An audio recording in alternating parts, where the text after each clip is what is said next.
Evropski vodeni bivol, Babulus murensis, je vrsta goveda koja je živjela u Europi tokom Pleistocen epohe.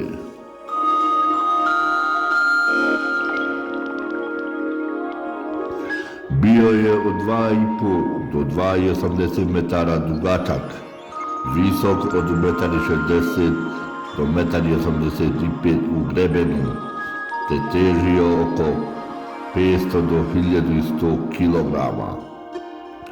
Lubanja ovog bivola razlikuje se od ostalih goveda, posebno trokutasti rogovi.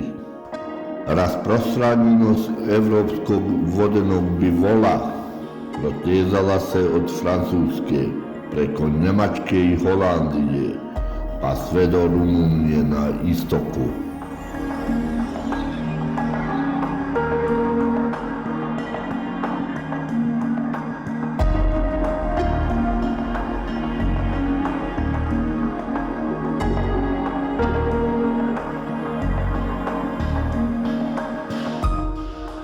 Evropski vodeni bivoli obitavali su u riječnim i jezerskim dolinama na blatnjavom i močvarnom terenu.